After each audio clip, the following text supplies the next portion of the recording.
Gauri Suryavanshi, S मराठीमध्ये आपलं स्वागत. वळूया आजच्या बातमीकडे.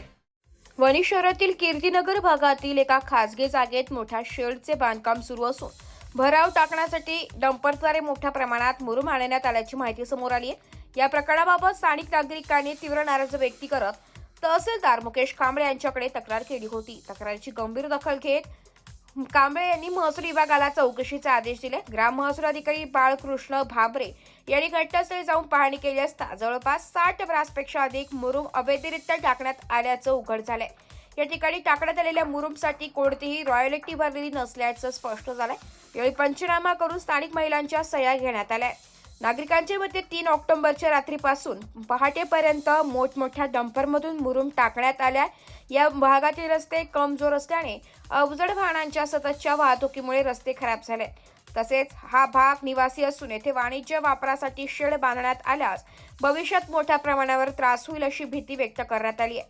या ठिकाणी छाया गोलब, शहनाज शेख, नेहा शेख, शबिया शेख, रजनी तुपे, सारिका रायते, अरुणा देवरे, विद्या चव्हाण, मडवाई, वैशाली मराठे, पूनम मराठे, सारिका जाधव, पूजा गांगुर्डे, जयश्री गांगुर्डे, रुपाली कासारे, बिपिन तुपे, दीपक चव्हाण, दत्तात्रय रायते, संतोष देवरे, दीपक मराठे, बापू जाधव, मनोज राऊत यांसह अनेक नागरिक जमा झाले होते. नागरिकांनी या ठिकाणी सुरू असलेल्या कामातील अनियमितता व दादागिरीबाबत संताप व्यक्त केलाय. अवैध मुरुम प्रकरणी महसूल विभाग कोणती कारवाई करतो याकडे सर्वांचे लक्ष लागले.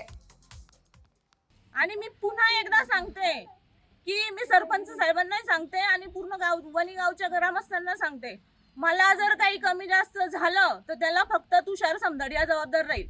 आणि आमच्या कॉलनीमध्ये जे लहान मुलांना जर काही त्रास झाला तर तुषार समदडिया जबाबदार राहील त्याला. कारण तो इथं येऊन दादागिरी करून गेलाय माझ्यावर. हो, चिटकला ना काल. यांच्यातल्या सगळ्यांना विचारा ना, एक जण चिटकला ना इथे. मग येईल, तुम्ही सांगा मला. आम्ही काय त्या धुळीत जगायचं का इथं? बंगले बांधून ठेवले, यांच्या धुळीसाठी बांधले. मी म्हटलं भाऊ तुमचे जेसीबी हे बघा, हे ओळखानं बघून घ्या. म्हटलं माझ्या भिंतीला जर टच झालं तर काय करू? तर बंगला बांधून देईल म्हणे, मी तुम्हाला बंगला बांधून देईल. मला म्हणतो तो बंगला बांधून देईल म्हणे. मी तो मुरुम टाकून देत नाही इथं, तो मला बंगला बांधून द्यायच्या गोष्टी करतो. माझं नादी नाही लागायचं म्हणे कोणी. पुढून करा, तिथं तो रस्ता मेन आहे. हा मतलब कॉलनीचा रस्ता आहे.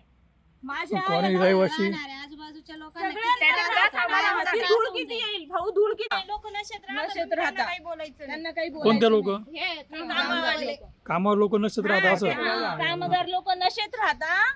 जर त्यांच्याकडून तुम्हाला काही झालं, तुम्ही जर बोलल्या तुम्हाला काही त्रास दिला त्यांनी, तर त्याला मी जबाबदार नाही असं डायरेक्ट बोलला तो सकाळी. तेच लोक सगळे गंजाडी राहता म्हणे. हा, असं बोलला. माझं घर, मला बंगला बांधून देणार आहे ना तो. मला म्हणे तुमच्या घराला जर रेसिपी लागला तर मी बंगला बांधून देईल म्हणे. लहान लहान मुलं बिलं खेळतात आमच्या संध्याकाळी. एखाद्याला काही इजा झाली, काही झालं दुखापत, तर हा काही मुलं भरून देणार आहे का? मुलं भरून देणार आहे का? चिटकून गेलं एखादं पोरग तर.